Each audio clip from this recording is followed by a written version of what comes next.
دیوبندیوں کو پیروں سے کچھ لینا دینا نہیں.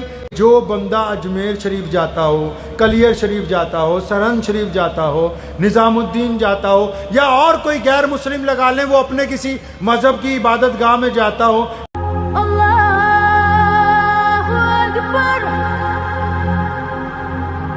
راجستھان تو بڑی عزت والا مقام ہے. کتنا بڑا ولی آرام کر رہا ہے, آپ کو اندازہ ہے کبھی کہ اللہ نے آپ کو کتنی اچھی روح زمین عطا فرمائی ہے. اتنے دھرموں کے لوگ, اتنے لوگوں کے اندر پیار اور محبتیں, اور اس زمین کے اوپر خواجہ معین الدین چشتی اجمیری رحمت اللہ علیہ کا موجود ہونا. کئی کہتے ہیں دیوبندیوں کو پیروں سے کچھ لینا دینا نہیں. میں تو جتنی دفعہ بھی نکلا ہوں تو اجمیر شریف رات کو رک کے نکلا ہوں. لیکن ایک بات تمہیں آج بتاتا چلوں, لوگوں کو بہت شوق ہے یہاں فتوے کرنے کا, مسئلہ کرنے کا.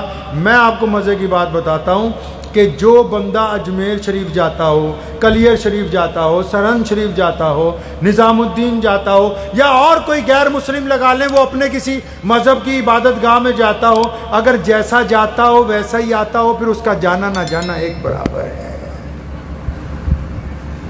اور جو خواجہ صاحب کے چلا گیا, خواجہ صاحب کے اورنگزیب گیا تھا ایک دفعہ, نام سنا اورنگزیب عالمگیر کا؟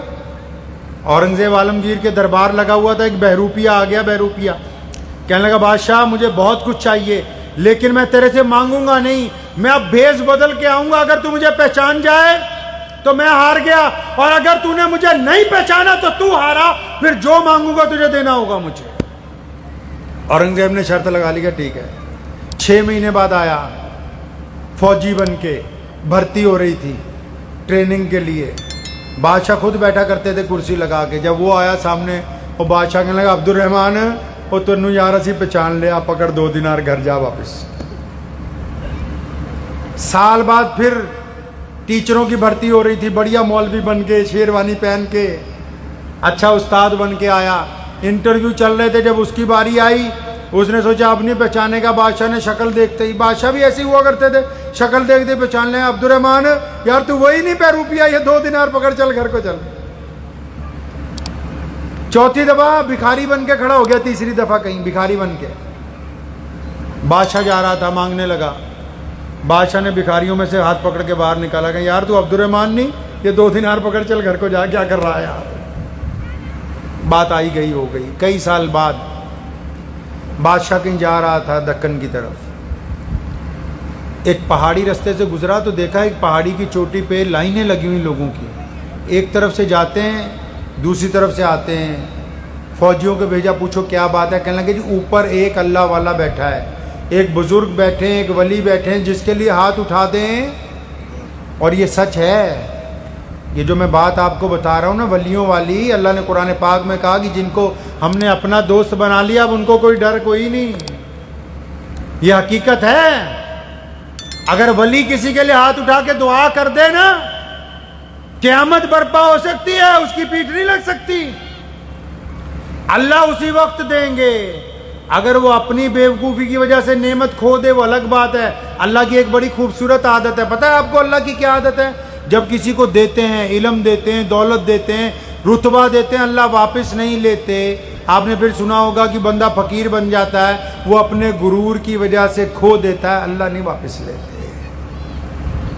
تو بادشاہ کو جنرل نے آ کے کہا کہ جناب اوپر ایک ولی ہے, آپ بھی کہو دعا کرا لیں, جہاں جا رہے ہیں فتح ہو جائے. تو بادشاہ کہنے لگا یار وہ بھی اللہ والوں کو مانتا تھا. کہتا چلو چلو. اوپر گئے تو ولی کے جو سنتری تھے وہ بھی بڑے سخت تھے, کوئی بڑا اللہ والا ہوگا. کہنے لگا چاہے تو بادشاہ ہے, لائن میں آنا ہوگا. اورنگزیب بھی لائن میں لگ گیا. کافی دیر بعد باری آئی تو دیکھا اندر بڑا ہی خوبصورت نورانی چہرہ, اللہ اللہ کر رہا ہے, تسبیح ہاتھ میں. اندر گھستے ہی بادشاہ کو ایسے لگا جیسے واقعی اس جگہ پہ اللہ کی رحمت آ رہی, واقعی. دونوں زانوں پہ بیٹھ گیا بادشاہ. کہا حضرت میرے لیے دعا کر دیں, میں آگے جا رہا ہوں. فرمایا ٹھیک ہے جا, اللہ تجھے فتح دیں گے. کہ حضرت کوئی نصیحت کر دیں. کہ بس نصیحت یہی ہے, اگر فتح ملے ظلم نہ کرنا, ہار جاؤ تو گھبرانا نہیں. اتنا سنا بادشاہ بڑا خوش ہوا, واپس جانے لگا دروازے میں. جب چوکھٹ پہ پہنچ گیا تو ولی اللہ اپنی جگہ پہ کھڑا ہوا. کہا ہاں مترا آج نہیں پہچانے عبد الرحمان نو. کہتا آج پہ مارا ہاتھوں تیری دی. کہتا سر سے تاج اتارا, شرط ہار گیا. لوگ زبان کے پکے ہوتے تھے. بہروپیے کے پیروں میں اپنا تاج رکھ دیا اور ایک بات کہی. کہتا آج تو شرط جیت گیا ہے, یہ تو کچھ بھی نہیں جو تو نے مانگا ہے. اس نے الگ انداز میں بادشاہ کو بلایا, کہا ادھر آؤ, واپس اٹھا اپنا تاج یہاں سے, بھاگ.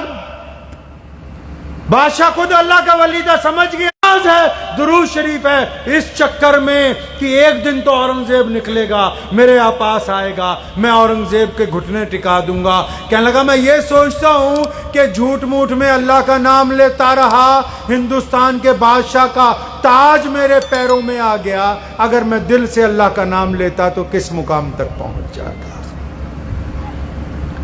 صرف جھوٹ موٹ میں نام لیتا رہا. تو مارز یہ کر رہا تھا, اورنگزیب گیا خواجہ معین الدین چشتی کی درگاہ میں فاتحہ پڑھنے کے لیے. تو جب سیڑھیاں چڑھ رہا تھا نا, تو وہاں مانگنے والے بیٹھے ہوتے ہیں. انہوں نے ایک نے کہا, بادشاہ کا لباس پکڑ لیا کہ خواجہ کے لیے کچھ دے جا, 20 سال ہو گئے میری آنکھیں نہیں آئی. اورنگزیب وہیں رک گئے. فرمایا اچھا وہ 20 سال ہو گئے تیری آنکھیں نہیں آئی, یہاں بیٹھا ہوا ہے, کہ ہاں کچھ دے جاؤ. اس نے سوچا بادشاہ دیناروں کی تھیلی دے دے گا, کوئی سونے کی تھیلا دے دیں گے. 2 سپاہی بلائے, کہنے لگے یار یہ 20 سال ہو گئے یہاں بیٹھا ہوا ہے, اس کی آنکھوں کی روشنی نہیں آئی, میں اندر جا رہا ہوں سلام کرنے, میرے آتے آتے اگر آنکھوں کی روشنی آ جائے ٹھیک ہے, نہیں تو اس کی گردن اتارو, ایک طرف کرو اس. بادشاہ اندر چلا گیا فاتحہ پڑھنے کے لیے. اب ہماری طرح کی تو فاتحہ نہیں تھی نا جی, جیسی آج کل فاتحہ پڑھتے ہیں بھائی, ادھر سے گئے ادھر سے نکل گئے. اللہ والے تو جب اللہ والوں کے جاتے ہیں پھر ان کی تار مل جاتی ہے اپنے رب کے ساتھ. بادشاہ جب کافی دیر کے بعد جب وہ اندر چلا گیا, ادھر یہ رو رو کے دعائیں کر رہا کہ یا اللہ آج اپنے نبی کے صدقے, آج معین الدین چشتی کی چوکھٹ کے صدقے آج میری آنکھوں کی روشنی دے دے, ورنہ یہ آئے گا اس نے آتے میری گردن مار دینی, میری جان تو بچا لے میرے رب بس آج. بادشاہ سلامت جب باہر آئے, اس کے سارے طبق روشن ہو گئے. اچھا کوئی لینس لگانے کی بھی ضرورت نہیں رہی. بادشاہ سلامت, لوگ کہتے ہیں اندھا تھا, ساری روشنی آ گئی, سب کچھ نظر آنے لگا بالکل صاف صاف. اورنگزیب نے کہا, کہتا اللہ والوں کے دربار کو بدنام کرتے ہو, نیت تمہاری اچھی نہیں ہوتی, نیت تمہاری اچھی نہیں ہوتی. تو سنو, جو لوگ خواجہ معین الدین چشتی کے دربار میں جاتے ہیں رحمت اللہ علیہ کے, وہ پہلے تو صرف اللہ اور رسول اللہ کے مجرم ہیں. قیامت والے دن کس کے مجرم ہے جی؟ اللہ کے بھی اور رسول اللہ کے بھی. اور جس نے خواجہ صاحب کے تربت پہ کھڑے ہو کے فاتحہ پڑھی ہو پھر آ کے جھوٹ بولتا ہو, خواجہ صاحب کی تربت پہ فاتحہ پڑھنے کے بعد کسی کی بہن کو گندی نگاہ سے دیکھتا ہو, خواجہ صاحب کی تربت پہ فاتحہ پڑھنے کے بعد کسی سے ٹھگی کرتا ہو, بے ایمانی کرتا ہو. پہلے صرف اللہ اور رسول اللہ کا مجرم تھا, اب خواجہ معین الدین چشتی کا بھی مجرم ہے. یہ تم آسان سمجھتے ہو اللہ والوں کے دربار میں جانا؟ اللہ تبارک و تعالیٰ نے یہ دین عطا اس لیے کیا ہے. ہم کائنات میں یہ اتنی بڑی قوم بنی اسی لیے, ہم عزتیں بانٹنے آئے ہیں. رسول اللہ نے ہمیں عزتیں بانٹنے بھیجا ہے. اسلام یہ تو نہیں کہا کہیں قرآن میں لکھا کہ پوری دنیا مسلمان ہو جائے, لیکن نہیں, اسلام یہ چاہتا ہے کہ عبد الرحمان اگر سڑک پہ چلتا ہو تو اس محلے کی غیر مسلم بیٹی بھی یہ کہتی ہو کہ یہ میری طرف گندی نگاہ سے نہیں دیکھتا. ہم سب اسلام کی تصویر ہیں, اسلام کی تصویر بنانے کے لیے کسی اچھے آرکیٹیکٹ کی ضرورت نہیں. آپ نے کیا سوچا یہ مولوی صرف اسلام کے ٹھیکیدار ہیں؟ اپنے موبائل میں اپنی سیلفی لے کے اپنی فوٹو کھینچ لیں.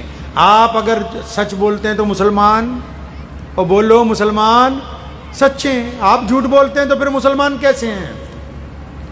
آپ کسی کی بیٹی کی طرف گندی نگاہ سے دیکھتے ہیں تو پھر اس کا الزام عبد الرحمان پہ نہیں ہے, اس کا الزام پورے مسلمانوں پر ہے. آپ کسی پر ظلم کریں گے اس کا الزام صرف آپ پر نہیں آئے گا, پوری قوم کے اوپر آئے گا. آپ اگر کسی کے ساتھ ملاوٹ کریں گے, آپ اگر بے ایمانی کریں گے, آپ اگر جھوٹ بولیں گے تو پھر پوری قوم کے اوپر الزام آئے گا. پتہ لگا کہ یہ جتنے لوگ بیٹھے ہیں, چاہے داڑھی والے ہیں یا بنا داڑھی کے, نمازی ہیں یا غیر نمازی ہیں, امیر ہیں یا غریب ہیں, ان کی تصویر ان کے غیر مسلم دوستوں کے نزدیک اسلام کی تصویر ہے. کس کی تصویر ہے جی؟ اسلام کی تصویر ہے. اس تصویر کو خوبصورت کس کا بنانا کام ہے؟ ہمارا خود کا. کوئی باہر سے نہیں آئے گا بنانے کے لیے. اسلام نے کہا کہ تعلیم کا نظام اچھا کریں, آپ کہہ رہے ہیں کوئی اور آ کے کر دے. قرآن پاک کی ابتدا میں قرآن کی جو پہلی آیت نازل ہوئی, آپ کو پتہ ہے پہلی آیت میں نہ نماز کی بات ہے, نہ روزے کی بات ہے, نہ حج کی بات ہے, نہ مسجد کی بات ہے, نہ داڑھی کی بات ہے. قرآن نے کہا اقرا بسم ربک الذی خلق.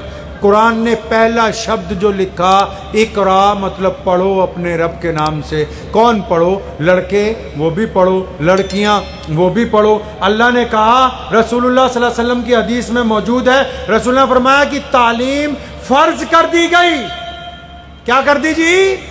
جیسے نماز فرض ہے ویسے تعلیم فرض کر دی. مولانا سے پوچھیں, بخاری شریف میں صحیح حدیث ہے, فرمایا میرے صحابہ اگر علم سیکھنے کے لیے چین جانا پڑے, کہاں جانا پڑے جی؟ چین. چین کہاں تھا چائنا اس ٹائم؟ مکہ کہاں؟ China 10,000 kilometre. اور تب تو کوئی ہوائی جہاز نہیں, اور چائنا میں کوئی مدرسے کھلے ہوئے, وہ چائنا میں کوئی شیخ الحدیث بیٹھا, چائنا میں کوئی بڑے بڑے مولوی پیدا ہوئے. مسلمانوں کے نبی کہتے ہیں محمد رسول اللہ کہ مسلمانوں علم سیکھنے کے لیے, علم مطلب دنیا کا ہر فن سیکھنے کے لیے اگر چین جانا پڑے تو چلے جاؤ. مطلب یہ کہ دنیا کے جس حصے سے بھی اچھی تعلیم ملتی ہو وہاں جا کے اس تعلیم کو پڑھنا, اس کو حاصل کرنا ہمارے اوپر لازمی ہے.